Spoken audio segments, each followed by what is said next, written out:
Today I asked you on my Mordant World Facebook fan page what you wanted to see in a vlog.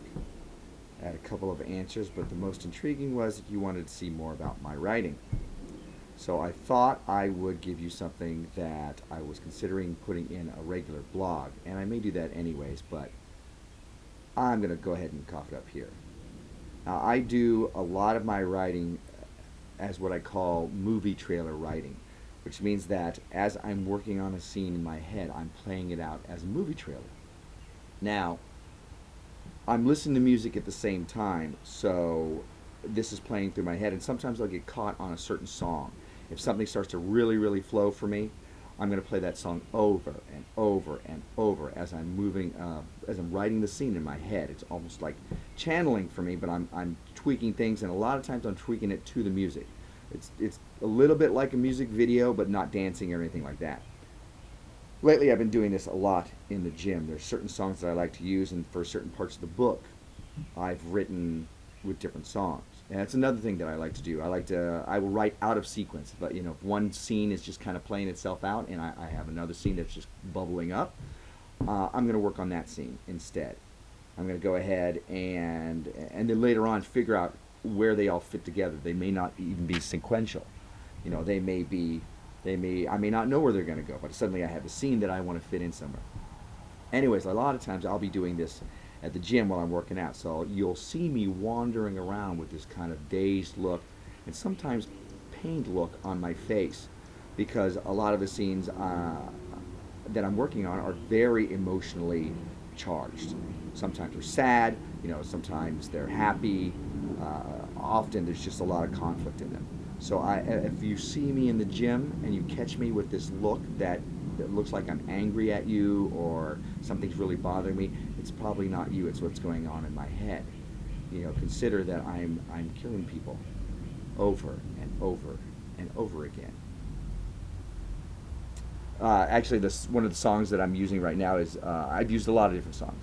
One of the songs I'm using right now is Bon Jovi's "Faith," and I just like the tempo of it. I like the way it's playing out, and I'm using it in conjunction with a priest character. I'm working on a fantasy novel, and there are magic users, and there's priests, and there's all kinds of bad guys in there. So I'm using it in conjunction with him, and I like the way that's playing out. Another one of the songs that I use a lot is Evanescence. I think that's how it's pronounced. Bring Me to Life. Now, for a long time, that song kind of plagued me because when I'm not working on my book, it's like my characters are singing that song to me. Bring me to life. Don't just leave me here. But that's working with that song. It's working out in a scene for the next book that I'm already planning stuff for. So some of the other stuff that I've used Kid Rock songs. I used Sarah McLachlan a lot when I started to write from a female point of view. I wanted more of a feminine thought process, so I would listen to her music. Uh, Possession was a good one. Possession is a really good one for me.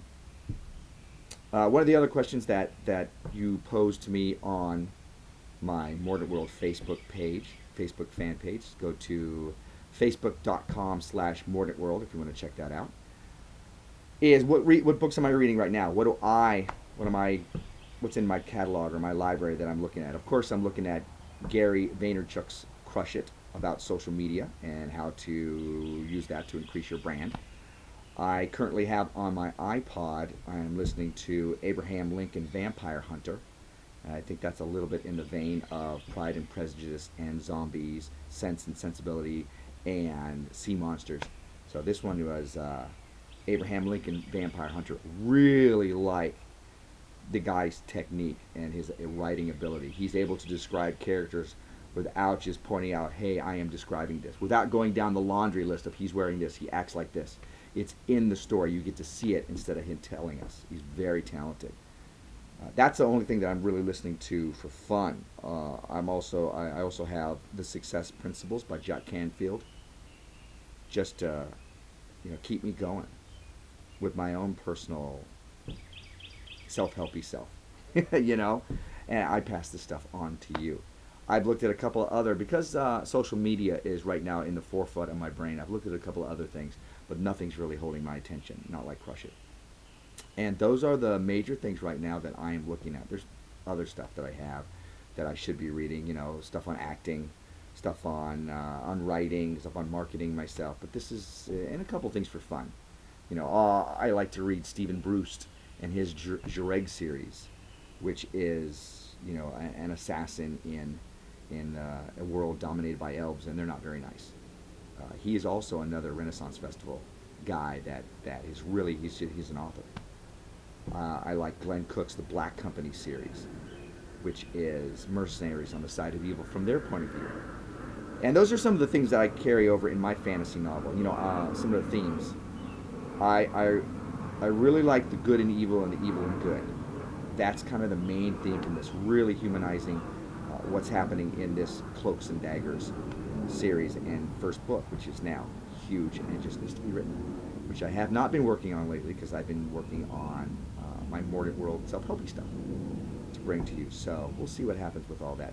This is now probably my longest vlog, but you asked for it, you got it. Welcome to my Mordant World.